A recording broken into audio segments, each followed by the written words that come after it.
J'espère que les 2300 € que je t'ai envoyés chaque mois pendant 5 ans t'ont facilité la vie. La question de mon grand-père a instantanément mis fin à la conversation du dîner. Je me suis figé. J'ai fait le calcul dans ma tête, 2300 € par mois pendant 5 ans. Cela faisait 138 000 €.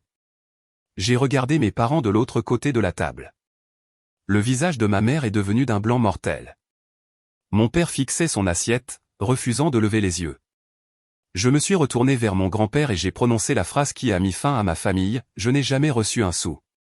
Avant de vous dire ce que ma mère a hurlé quand la vérité a éclaté, laissez un commentaire. D'où écoutez-vous en ce moment? Je veux voir jusqu'où cette histoire voyage. Je n'ai pas pleuré. Je n'ai pas crié. J'ai juste regardé le poignet de ma mère. Elle portait un bracelet, Love, de Cartier. L'or captait la lumière du lustre, scintillant d'un éclat terne, lourd et coûteux.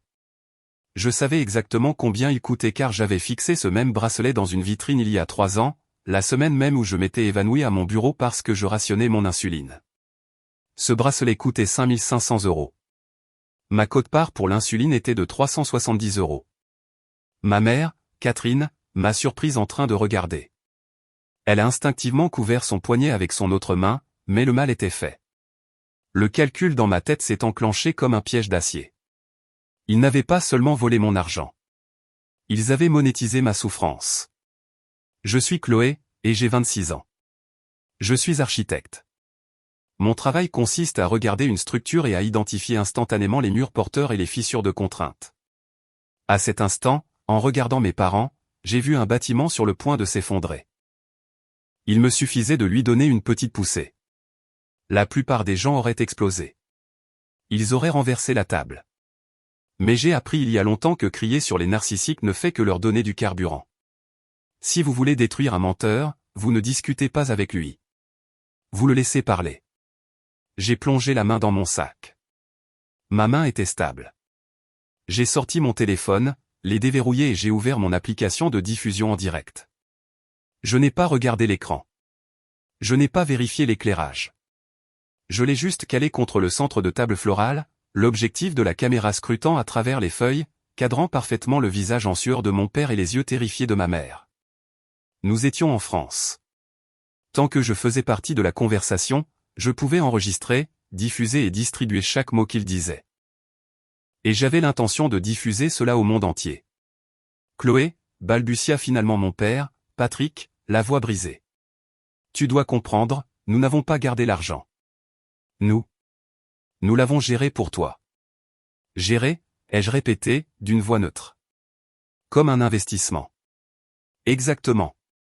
S'empressa de dire ma mère, cherchant désespérément une bouée de sauvetage.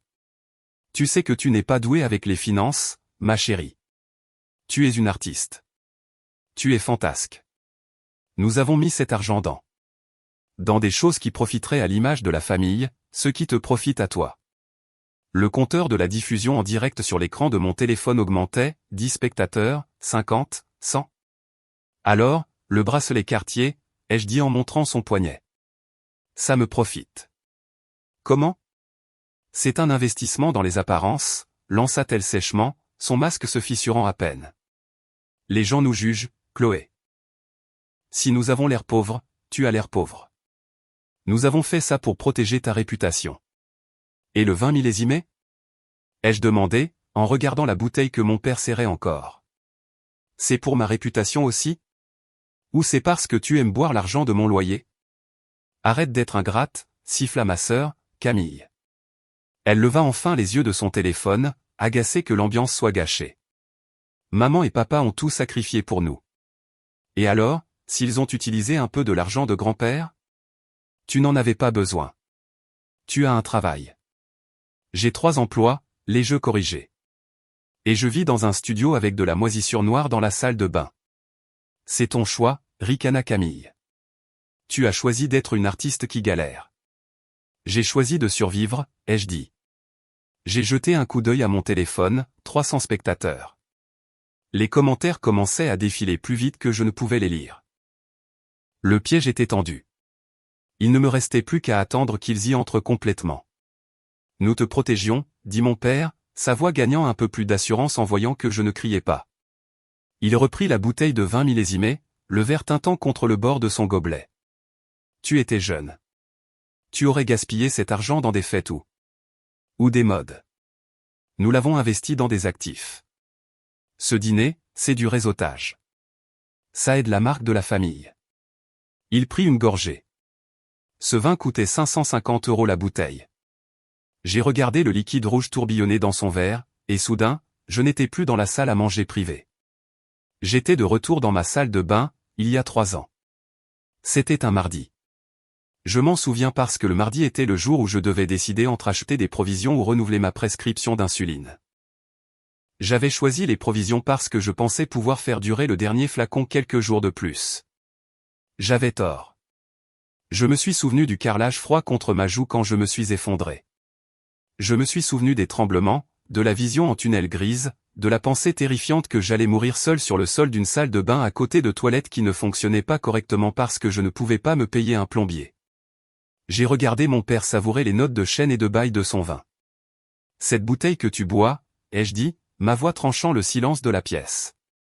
C'est mon pancréas. Mon père s'étouffa légèrement. Pardon? Il y a 3 ans, j'étais à l'unité de soins intensifs pour une acidocétose diabétique, lui ai-je dit. Je t'ai appelé, maman. Tu te souviens? J'avais demandé 50 € pour aider avec la cote-part afin de ne pas avoir à sauter une dose.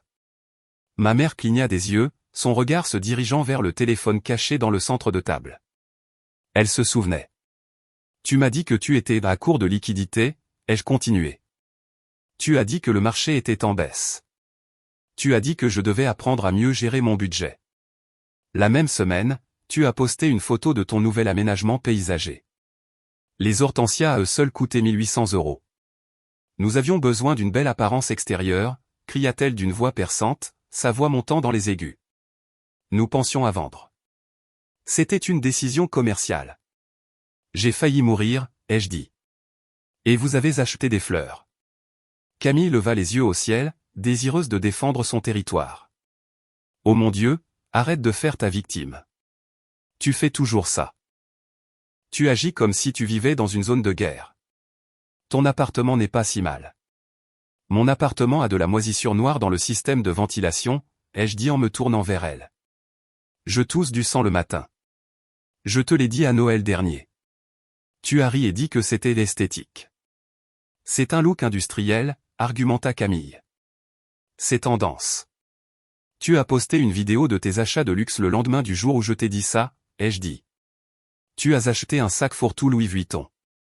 Tu l'as montré à la caméra et tu as dit, faites-vous plaisir parce que vous le méritez. Ce sac coûtait 2800 €. C'était l'argent de grand-père. C'était mon loyer. C'était mon air pur. Je les ai regardés tous les 3. Ils n'étaient pas seulement des voleurs. Ils étaient les architectes de ma souffrance. Ils m'avaient regardé mourir de faim, m'avaient regardé tomber malade, m'avaient regardé vivre dans la saleté, et ils avaient monétisé chaque seconde de tout cela pour acheter des choses brillantes. Ils n'ont pas volé un surplus. Ils ont volé ma survie. J'ai de nouveau jeté un coup d'œil au téléphone. Le nombre de spectateurs avait bondi, 12 000 personnes. Les commentaires défilaient si vite qu'ils n'étaient qu'un flou d'émojis en colère et de choc. Vous n'avez pas géré mon argent, ai-je dit en me penchant en avant. Vous avez barricadé ma vie. Mon père posa son verre de vin. Sa main tremblait maintenant. Chloé, range ce téléphone. Nous pouvons te faire un chèque. Nous pouvons arranger ça. J'ai souri. C'était le sourire le plus froid que j'ai jamais eu. Vous ne pouvez pas arranger ça, ai-je dit. Mais vous pouvez l'expliquer à la police. Ma menace concernant la police aurait dû les faire paniquer. C'est généralement le cas. Mais ma mère n'a pas bronché. Elle a juste laissé échapper un rire aigu et incrédule, le genre de rire que l'on entend dans une salle de conseil lorsqu'un stagiaire junior fait une suggestion techniquement légale mais stratégiquement naïve. Elle cessa de se tordre les mains. Elle se redressa, lissant la soie de sa robe. Le masque n'a pas seulement glissé. Elle l'a enlevé et l'a posé sur la table à côté du centre de table. La police? Se moqua-t-elle. Oh, Chloé, grandis un peu. Personne ne va en prison pour avoir géré les actifs familiaux. Tu es dramatique. Je me fais voler, ai-je dit. Tu te fais auditer, corrigea-t-elle, sa voix devenant glaciale. Soyons honnêtes, veux-tu? Puisque nous lavons notre linge sale en public, nous n'avons pas pris cet argent parce que nous sommes avides. Nous l'avons pris parce que tu étais un mauvais investissement. La pièce devint complètement silencieuse. Même Camille arrêta de faire défiler son écran. Pardon, ai-je demandé. Regarde-toi, dit Catherine, en faisant un vague geste vers ma tenue, un blazer que j'avais acheté dans une friperie et que j'avais ajusté moi-même. Tu es solide. Tu es fiable. Tu es architecte. Tu t'assois dans une arrière-salle et tu traces des lignes sur du papier. Tu ne seras jamais célèbre. Tu n'épouseras jamais un ministre. Tu es sans risque. Elle se tourna vers Camille, son visage s'adoucissant en une expression d'adoration qui me retourna l'estomac. Mais Camille? Camille est une star. Elle a de la présence. Elle a des abonnés. Elle est une marque. Construire une marque demande du capital, Chloé. Ça demande des vêtements, des voyages, des relations. Cet argent que grand-père a envoyé était gaspillé avec toi.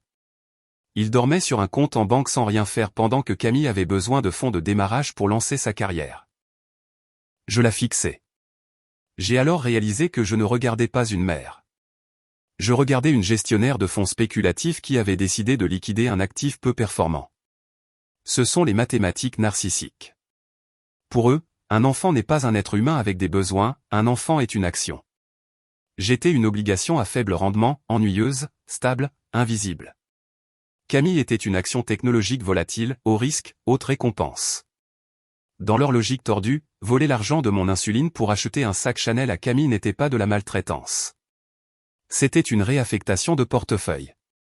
C'est juste de l'économie, intervint mon père, encouragé par sa logique. Nous avons alloué les ressources là où elles généreraient le meilleur retour pour le nom de la famille. Tu survivais très bien. Tu es débrouillarde. Nous savions que tu t'en sortirais. Je mangeais des nouilles instantanées dans le noir parce que je ne pouvais pas payer l'électricité, ai-je dit. Et regarde-toi maintenant, dit-il en écartant les mains comme s'il m'avait personnellement coaché vers le succès. Tu es dure. Tu es indépendante. Nous t'avons rendue forte. Si nous t'avions choyé avec cet argent, tu aurais été faible. Donc, vous m'avez rendu service, ai-je dit, ma voix tremblante d'une rage si intense qu'elle en devenait glaciale, en me faisant mourir de faim. Nous avons priorisé, dit Catherine en sirotant son vin volé. C'est ce que font les dirigeants. Nous avons misé sur le gagnant. J'ai baissé les yeux sur mon téléphone. Le nombre de spectateurs avait explosé, 25 000 personnes. Les commentaires défilaient si vite qu'ils n'étaient qu'un flou de texte blanc, mais j'en ai attrapé assez, monstres ignobles. J'espère qu'ils pourriront. Ma mère m'a fait ça. Détruis-les, Chloé. Ils pensaient expliquer leur génie à une fille naïve. Ils ne réalisaient pas qu'ils confessaient leur sociopathie au monde entier. Ils se sentaient justifiés. Ils se sentaient justes. Ils croyaient sincèrement que ma souffrance était une taxe nécessaire à payer pour l'éclat de leur enfant prodige. Tu as raison, maman, ai-je dit doucement. Je suis un mauvais investissement parce que je ne verse pas de dividendes aux gens qui m'abusent. Je me suis tourné vers mon grand-père. Il n'avait pas dit un mot depuis la question initiale. Il était assis comme une statue, son visage un masque de calme terrifiant. Il avait regardé sa fille et son gendre admettre qu'il traitait sa petite-fille comme une option boursière ratée. Grand-père, ai-je dit. Je crois qu'ils ont fini de s'expliquer. Grand-père Édouard se leva. Il ne ressemblait plus à un vieil homme à la retraite. Il ressemblait au requin qui avait conquis le quartier de la Défense à Paris dans les années 80. Oui, dit-il, sa voix grondant comme le tonnerre. Ils ont fini. Grand-père Édouard attrapa sous la table un portefeuille en cuir usé. Il n'était pas neuf. Le cuir était craquelé au dos, le genre de dossier qui a contenu des contrats, des actes de propriété et des condamnations à mort pendant 40 ans. Il le posa sur la nappe blanche juste à côté de la carafe à vin en cristal. Il ne le claqua pas. Il le déposa avec la douce précision d'un chirurgien se préparant à faire la première incision. Patrick, dit grand-père, sa voix faussement douce.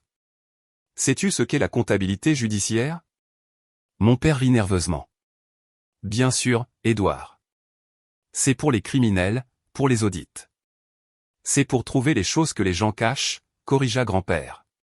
Comme les termites ou les voleurs. Il ouvrit le dossier. À l'intérieur, il n'y avait pas seulement un relevé bancaire. C'était une carte. Une carte de l'endroit où ma vie était partie. J'ai engagé un expert comptable judiciaire il y a 3 jours, dit grand-père. Parce que contrairement à toi, Patrick, je vérifie mes investissements. Et quand j'ai vérifié le compte de Chloé, j'ai vu qu'il était vide. Alors, j'ai retracé les fonds. Il fit glisser une seule feuille de papier sur la table. Ce n'était pas une feuille de calcul, c'était un organigramme. Voici la piste de l'argent, expliqua grand-père, en pointant un doigt manucuré sur la première case. Voici le virement bancaire de ma fiducie. 2300 €. Chaque premier du mois. Il déplaça son doigt vers la case suivante. Et voici où il allait 24 heures plus tard, chaque mois, vers une SARL appelée Prestige Holdings. Ça en jette, n'est-ce pas? Ma mère s'agita sur son siège. C'est notre véhicule d'investissement pour la famille. C'est une société écran, dit grand-père, sa voix s'aiguisant. Enregistrée à ton nom, Catherine. Et sais-tu à quoi Prestige Holdings a dépensé cet argent? Il sortit une autre feuille. Celle-ci était une liste. Octobre 2020, acompte sur une Tesla Model X. Janvier 2021, billet de première classe pour Saint-Barthélemy. Mars 2022, rénovation de la cuisine. Plan de travail en marbre. Réfrigérateur Gagno. Grand-père parcourut les registres. Chloé, as-tu déjà profité de ces plans de travail en marbre? Je n'ai même jamais vu la cuisine, ai-je dit. Ils m'ont dit que mes chaussures étaient trop sales. Sa mâchoire se serra. Voici le vrai problème, dit-il en tapotant une ligne. 2 ans de mensualité de prêt immobilier. Un appartement sur la Côte d'Azur. Mes parents se figèrent. Ils pensaient que la SARL cachait tout. C'est un investissement. Lâcha mon père. Nous le vendrons et nous te rembourserons. Il était frénétique, croyant toujours qu'il s'agissait d'un litige de prêt, pensant toujours qu'il pouvait négocier. Grand-père referma le dossier. Tu penses que tu peux le vendre? Bien sûr, dit mon père en attrapant son téléphone. Tu ne peux pas, répondit grand-père. Il n'est pas à ton nom. Il est au nom de Prestige Holdings, rétorqua-t-il vivement. Grand-père se pencha en arrière, tout en puissance tranquille. La loi est très claire. Quand de l'argent volé sert à acheter un bien, la justice ignore l'acte de propriété et restitue l'actif à la victime. Son équipe judiciaire avait retracé chaque euro de la compte et du prêt immobilier jusqu'à ma fiducie volée. Pendant qu'il s'habillait pour le dîner, les avocats de grand-père sont allés au tribunal. Il fit glisser un document sur la table. Ordonnance d'urgence. L'appartement appartient légalement à Chloé. La retraite de luxe de mes parents se transforma instantanément en ma maison. Camille se mit à hurler à propos de son prochain week-end d'influenceuse. Annule-le, ai-je dit en empochant les clés. Vous violez une propriété privée, ai-je dit à mon père. Soyez parti avant minuit. Appelle la police, cria-t-il. Ils sont déjà là, dit grand-père alors que 2 policiers entraient.